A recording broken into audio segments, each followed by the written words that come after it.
I need all the wins, yeah.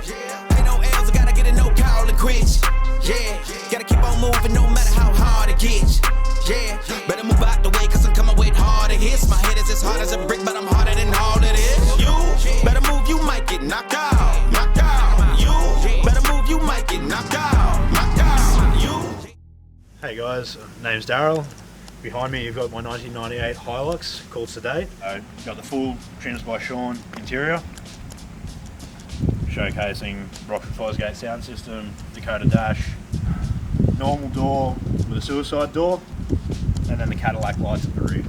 The full Rockford Fosgate system with the components in the doors, twin subs in the rear, all fed through a Pioneer head unit, custom one-off billet shifter. So a lot of people don't realise how much work has gone into the truck, from your Tacoma front skins, your big ass wheel tubs, to even the body lines that are through the car, top and bottom. Even going into the full sheet metal tub, basically every panel on this car has been touched in some way, shape or form to make it how it is today. So for a lot of people, when they see a 98 Hilux, this is not the front end that you'll see. This is the full Tacoma front end with the billet grills, which gives it that more aggressive stance. It brings a bit of America back to Australia, but also completes the truck because, let's face it, the 98 front is a little bit boring.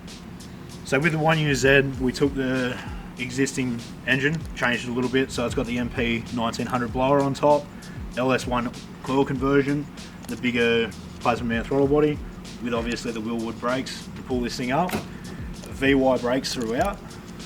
As obviously pushing that little bit more power, we just wanted to pull it up a little bit nicer, and it just winds its ass off all day, every day. With the truck being done as tastefully as what it was, the feedback that you'll get out of this is just unreal. People will stop, you'll be at a servo, you'll pull up to get something to eat or drink. The car just attracts and oozes attention when it's out, and we wouldn't have it any other way. Plans for the truck for the rest of 22, it's getting shipped off to Wodonga to see Jimmy at Fatal. Get it all coated with Wax is Dead, get it back, cruise it, get ready for ECC, and then bring on 23.